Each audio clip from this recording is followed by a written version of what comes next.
And we're going to turn now to the latest overnight on the It Ends With Us lawsuits that don't seem to end. Blake Lively and Ryan Reynolds filed an amended version of their complaint. Eva Pilgrim has the details, including claims that other women on set raised concerns about Justin Baldoni.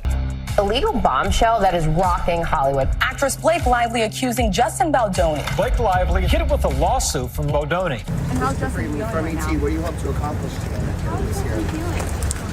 You know what? He's feeling like you would feel. If you were wrongfully accused of something, you'd feel pretty devastated. And he's looking for justice. And he's a great man and an honest, really caring person. Thanks for your time. David versus Goliath story, honestly. Just because you're a power couple doesn't mean you can just bowl your way over and take over people's lives. If you extort someone by calling them a sexual predator and creating false allegations against someone, it is illegal. Justin Baldoni just won a major court battle, and the fallout is nothing short of Hollywood Armageddon, except with fewer special effects and way more career-ending consequences. If you thought this was just another celebrity legal spat, think again. This is the kind of lawsuit that doesn't just dent reputations, it demolishes them. Blake Lively and Ryan Reynolds, once Hollywood's golden couple, are watching their empire crumble faster than a stale croissant at a cheap cafe. The worst part? This mess is just getting started. So grab your popcorn or your overpriced Starbucks latte, because this tea is about to boil over. Be sure to stick around, and if you love the drama, don't forget to like and subscribe. There's no new evidence. There are a lot of new allegations. She claims that there are 2 other actresses on the set of It Ends With Us that have some sort of allegations against Justin Baldoni, but yet we don't have any HR complaints. You know what's missing from Blake's case? Evidence. Like any evidence. The accusations are flying, but the receipts? Nowhere to be found. Meanwhile, Baldoni's team has rolled out a 168-page timeline packed with proof, text messages, documents, even website links. Imagine trying to win a lawsuit with 0 receipts, while your opponent is basically handing the judge a PowerPoint presentation, color-coded charts, and a feature-length documentary on why they're innocent. Yeah, not great. The internet loves a good scandal. But even Twitter can't spin this one in Blake's favor. I'm not asking anyone to not believe anyone. I am more than willing to take every single text message that exists out there, lay them out, put them on a website for the world to see, have them see the truth and determine the truth for themselves.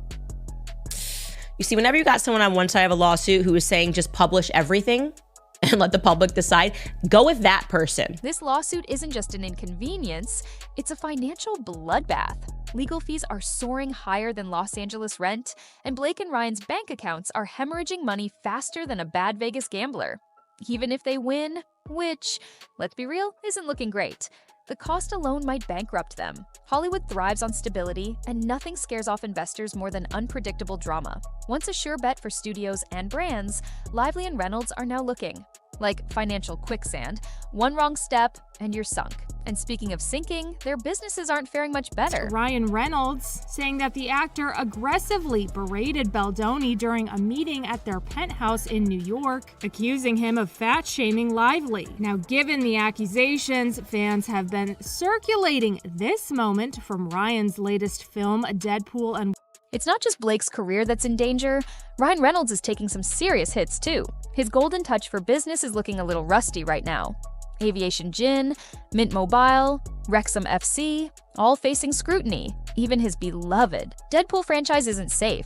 There are whispers that Wrexham FC might distance itself from him, and brands that once lined up to work with him are suddenly hesitant. The Hollywood industry is like high school. 1 minute, you're the popular kid. The next, everyone's pretending they barely know you. We're all extremely prepared. I think we make movies responsibly, and we filter everything through the prism of communication and collaboration, and I think that should always include the people that are writing the check for the movie as well, and they were awesome. I can't believe they let us get away.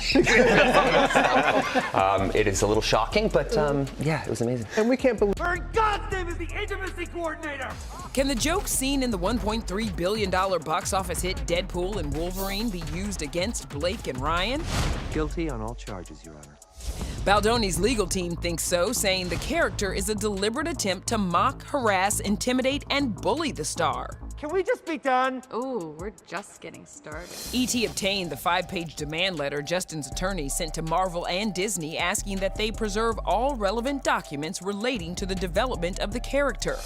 The evidence linking Baldoni to Nicepool? Well, there's the man bun, a hairstyle Justin had for years, and references to body shaming, something Blake accuses Justin of doing. She just had a baby too, and can't even tell. I don't think you're supposed to say that. That's okay. I identify as a feminist. And speaking of Ryan's career troubles, let's talk about Nicepool. No, it's not a new organic spa retreat. It's a character in Deadpool 3 that has Disney and Marvel side-eyeing Ryan like he just walked into a meeting wearing Crocs. Apparently, Ryan developed Nicepool as a thinly veiled jab at Justin Baldoni, and now Baldoni's lawyer, Brian Friedman, has fired off a 5-page letter to Disney demanding answers. Because, you know, when you're already drowning in legal drama, why not add a billion-dollar studio to the list of people mad at you? If Disney decides this little stunt isn't worth the trouble, Reynolds' future with Deadpool and Marvel could be in serious jeopardy. And let's be honest, without Deadpool, what's left? A couple of gin ads and an overpriced phone company? I am here to de-influence you from getting the Blake Brown line from Blake Lively. And I almost didn't even make this video because I'm honestly so embarrassed that I got it anyway. And I got it like the day before everything broke, so this doesn't even have to do with the drama. But let me just tell you, this is some of the worst products that I've ever used on my hair. I feel the need to share because I keep seeing a bunch of positive reviews, and that's actually why I ended up getting it myself in the first place. I saw a girl with curly hair post about it, and she was like, I tried it on my curly hair and I should have known, because she went to the press junket. So, I mean, critical thinking Jubilee, right? But I used it on my curly hair, and yes, I know I'm supposed to use curly hair products, but for some reason I was like, even if it's not the best product I've ever tried in my life, like, it'll be fun because it's worth it, and it smelled really good, and that's what everybody kept saying is how good it smelled. So I got that, and then I also got this mousse. And when I tell you that my hair has never felt so unhealthy in my entire life, like, what did she put in this thing? Like, genuinely. And speaking of financial trouble, Blake Lively's hair care brand, Blake Brown, is reportedly tanking. Customers have been returning products in droves, complaining about poor quality, and Target has even begun pulling Blake Brown products from its shelves due to low sales, public scrutiny over the latest allegations, and a deteriorating fan base. What was once meant to be a thriving beauty empire is now yet another crumbling piece of Lively's brand. Turns out, even good hair can't fix bad business decisions. Hollywood has a short attention span. One day, you're the it couple, and the next, you're the industry's biggest liability. Right now, Blake and Ryan are looking less like A-listers and more like financial and legal landmines. Studios are backing away. Investors are ghosting. Even the brands that once clamored for a Lively Reynolds endorsement are now playing the who, never heard of them game. Nobody wants to risk their money on a duo drowning in controversy. And if that wasn't bad enough, the lawsuits keep coming. Blake Lively's lawyers are now saying they don't want Brian Friedman to depose her. Girl, you don't get a choice. Behind the scenes, Blake Lively is struggling to hold it together.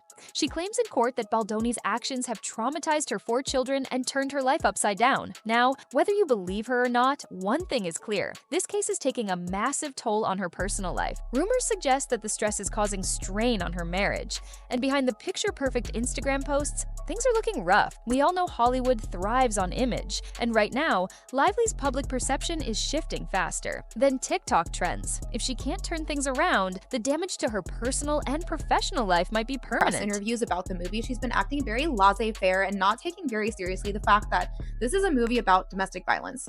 But one of the worst things she's doing for herself, her brand, and for her image is simultaneously plugging her new hair care brand while promoting this movie. Not only is it tactless and distasteful, but it's absolutely ruining her brand. But then you turned around and you were just as supportive of Ryan. Yeah. What is it like to... And my hair care company, Blake Brown, my goodness gracious. It's been crazy. It's been a crazy week. I haven't slept in like And just when you think things can't get worse, surprise! More lawsuits. PR expert Jed Wallace has sued Blake for defamation for $7 million. And word on the street is that more legal challenges are incoming. This case isn't just one and done. It's turning into a full-on legal avalanche, and Blake's side is not prepared for the storm. The more lawsuits she faces, the harder it will be to recover, both financially and in the public eye. And if you thought the financial bleeding was bad now, just wait. Prove exactly what she did and how she bullied her way through the process to take over the movie and used her PR people to try and destroy Justin. Meanwhile, Baldoni, he's chilling, because unlike Blake and Ryan, he's not the one footing the bill. Billionaire Steve Sarowitz is bankrolling Baldoni's legal battle, and rumors say he's willing to throw $100 million into the fight just to make sure Blake and Ryan stay down. Let's put it this way, while Blake and Ryan are counting every dollar, Baldoni's team is out here ordering extra guac without a second thought. When your opponent has unlimited financial backing and no plans to back down, things aren't looking good. Listen to me, Blake Lively. Tap out. Tap out. Call Uncle right now. Please take my advice. I don't feel like I am like Octagon side, UFC fight, and you're like, oh my gosh, is this guy's neck gonna get snapped? Please just tap out. Be done. Be done with this. Ref, please call Blake Lively and Ryan Reynolds out. Just call this out. Because I'm telling you, they are not going to win this. And by the way, What's next for Blake Lively and Ryan Reynolds? So where does this leave them? Well, in a very bad spot. Their careers, reputations, and bank accounts are all hanging by a thread. Hollywood is moving on. The brands are moving on. And unless they pull off some miracle rebranding, this could take years to recover from, if they even manage to recover at all. What do you think? Is this really the end for Blake and Ryan? Or can they make a comeback? Let me know in the comments. And don't forget to like, subscribe, and hit that notification bell, because this saga is far from over.